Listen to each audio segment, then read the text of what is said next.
Debut year was crazy because first of all, I got Reese's Book Club, which was I had been dreaming. That was like one of my bucket list things. I had put it on my list, and I'm like asking my editor, like, how do we put in for this? Like, do you have to submit it? Like, this would be like a dream come true. And Reese was only picking one book, one young adult book per season at the time, and so mine was the fall pick, which is perfect because it's a little spooky, so you can get it for Halloween. And so that was one of the highlights, and that happened like in July, and the book came out in October. And so I had to keep that secret for months, and I was like, oh my gosh, this is like a dream come true. And then on top of that, like Britney Spears read my book. So I guess Reese gave it to Britney and she posted about it on Instagram, and I'm like, is this real life? Like, so that was pretty surreal for me. And then a week after it came out, it also hit New York Times bestseller list, which was pretty amazing. So it felt very surreal that I was like hitting all these milestones that I thought, oh, 3 books in, maybe I'll get to that. And it just felt very like I'm just so grateful. It was kind of like an out of body experience. I was like, is this happening right now? So yeah, it was pretty amazing. For the Wild Bloods, it's not folklore at all. I made those up, but I sort of made them to reflect what was happening in history at the time in Jamaica. How slavery is abolished at that time, but there were people who would like use certain like very shallow excuses to sort of enslave people and like make them work. And so it for the Wild Bloods, the excuse was, oh, we're paying you like this much. Like we're technically it's not slavery because we're paying you, but like it's not enough to live on, and they literally are not allowed to leave the establishment. So yeah, it was sort of like symbolism for what was happening at that time in history, which, oh my gosh, I have a book about it, and I went and saw an art exhibit about it, and I was just like so passionate that like this has to be in my book. And I'm Jamaican American, and so I wanted to write a book about my heritage. And there's so many cool parts of history, but I was like, this part was really speaking to me, so I'm like, I have to do this. So all that to say, yeah, no, I made up Wild Bloods, but for a particular reason. Like it kind of came just organically.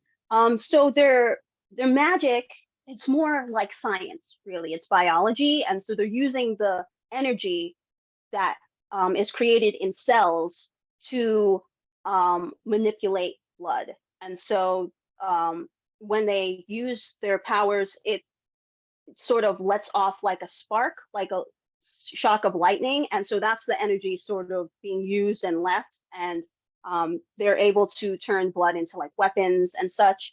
Um, and I'm not sure why I came up with that specifically, or the name came naturally because as a side effect for using their magic, they sort of can be like turn crazy. If they use it too often, they can it can affect their mind, and they sort of lose their mind a little, and it can eventually kill them. So I felt like the name sort of came organically as I was writing it. Yeah, I love this jungle. Oh my gosh, it's like a character in itself, which was done on purpose.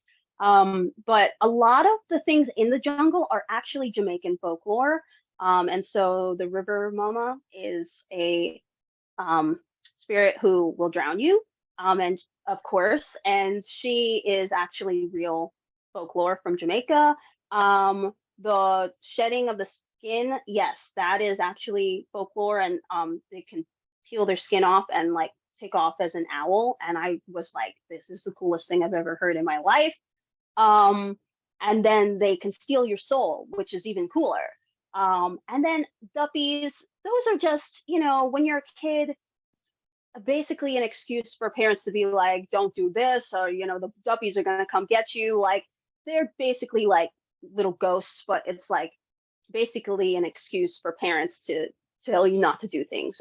That's what I feel like. But yeah, they're ghosts and spirits in the jungle, and then the Pickneys, which are also folklore. The little children with no faces. They died too young, and so their little souls are walking around the jungle. So yeah, a lot of that was actually folklore. The insects were not. I invented all the insects.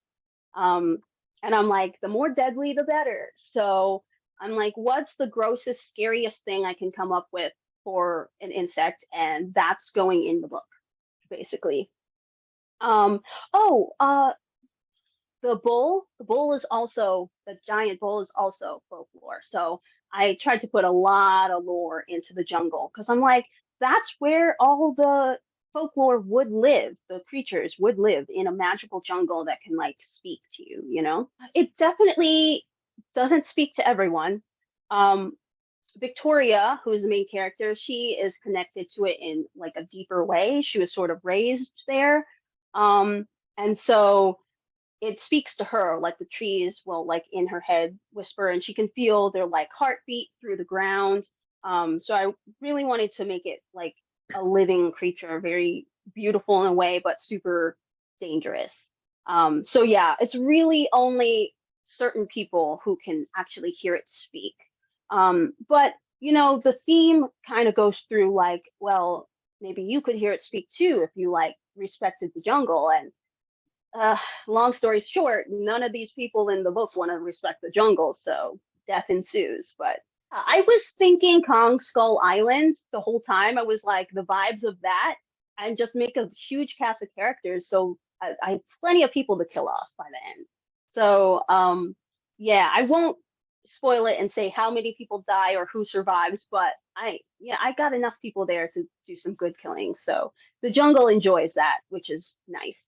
But yeah, they had plenty of warning to not go in and they didn't listen. So that's what they get.